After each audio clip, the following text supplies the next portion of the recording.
Es para mí un gusto saludar en este espacio a Roberto de la Rosa, investigador del TEC de Monterrey y del programa Anticorrupción de México Evalúa. Roberto, qué gusto saludarte, ¿cómo estás? Hola, ¿qué tal, Magda? Igualmente, muy buenas tardes.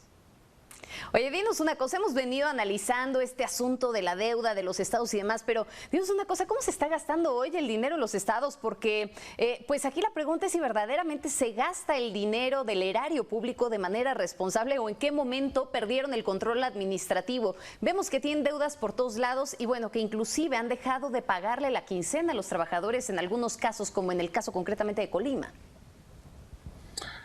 Así es, Magda. Mira, es un tema muy importante porque justamente en 2015, a partir de la reforma anticorrupción, la reforma constitucional, uno de los retos que se tenía ya incluso de años anteriores, años previos, era justamente el tema de cómo gastan los estados y cuáles son los mecanismos para fiscalizar estos recursos.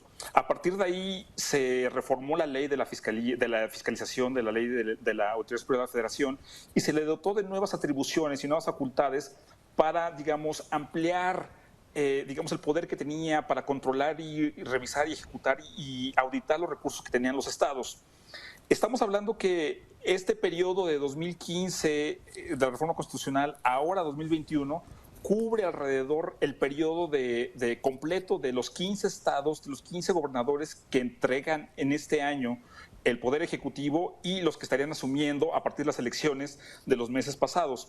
Tenemos problemas en el cumplimiento de este mandato que tuvo la Auditoría Superior de la Federación en la revisión de los recursos.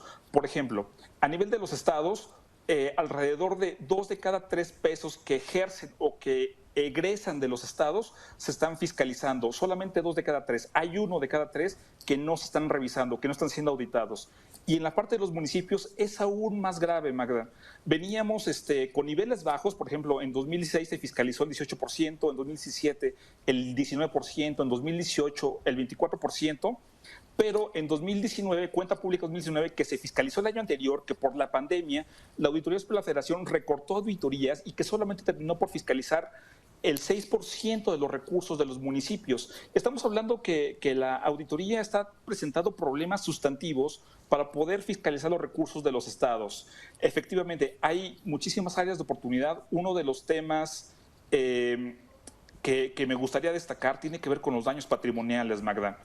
De estos 15 estados que terminan en 2021 su término, su periodo, totalizan alrededor de 110 mil millones de pesos en recursos que no cuadran y que la auditoría ha señalado que tienen algún problema en su ejercicio o existen dudas de que se ejercieron con legalidad.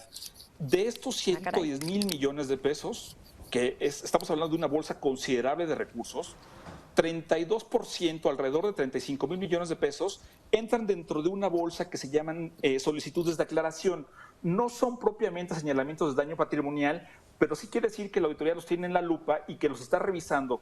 Y de estos 35 mil millones de pesos, todavía 26 mil no han sido aclarados por los estados. En la otra bolsa, que es la más preocupante, que tiene que ver con los daños patrimoniales, estamos hablando de 74 mil millones de pesos, ¿no? Casi 75 mil millones de pesos. De estos 75 mil millones de pesos, encontramos que solamente 19.500 han sido ya aclarados y están pendientes todavía de aclararse 55 mil millones de pesos. Estamos hablando pues de una cantidad considerable de Claro. recursos, Magda, que pues bueno, tienen responsables, ¿no? O sea, los gobernadores salientes, Roberto, si lo vemos así, perdóname la expresión, pero es una la nota, ¿no?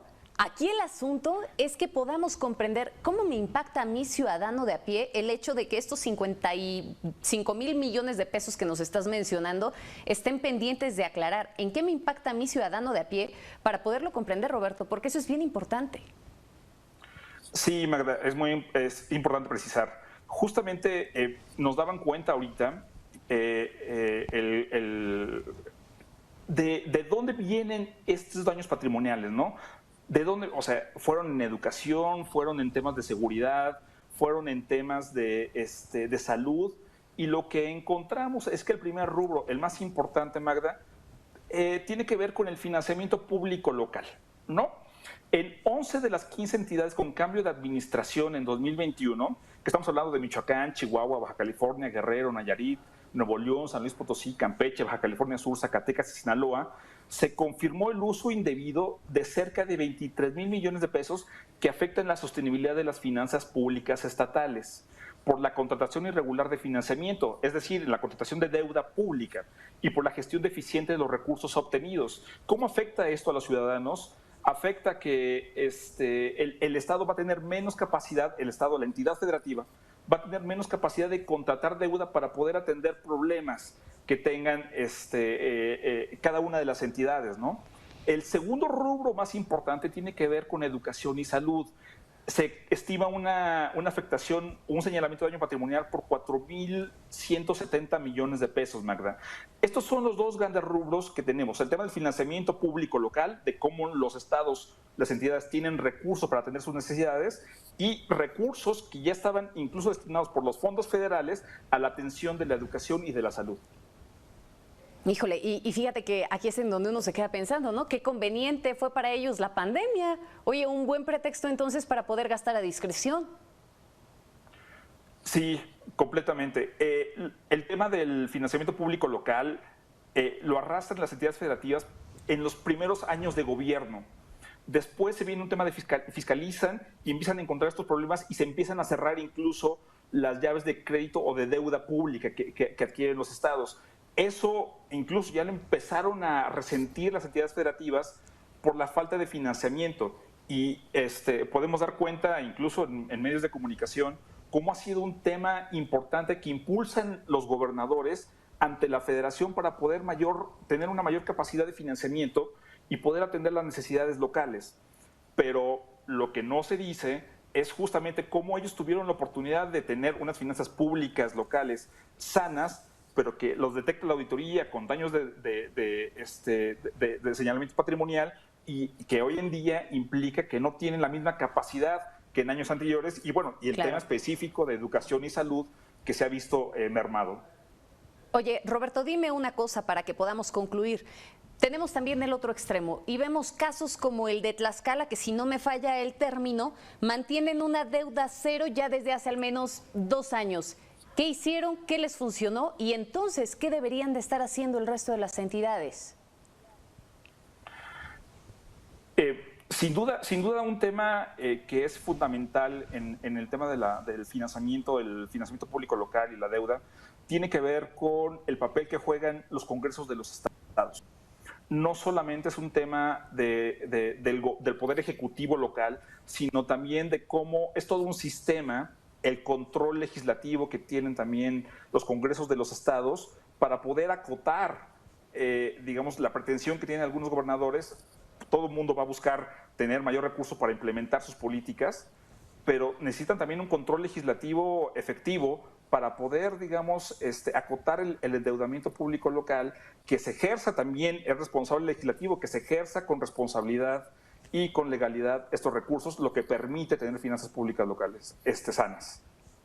Híjole, me quedo con esta parte que es importantísima, Roberto. A ver, ¿qué papel están jugando también los legisladores? Porque sin duda las ambiciones por parte del Ejecutivo pueden ser muy grandes, pero entonces, ¿qué papel juegan ellos para que evidentemente se pueda realizar este gasto de manera eficiente y se evite el continuar endeudándose? Ya lo decíamos hace un rato, ¿no? ¿Qué pasa cuando terminas gastándote más de lo que ingresa a tu bolsillo, ¿no? Estamos en severos problemas. Roberto, muchísimas gracias por estos minutos.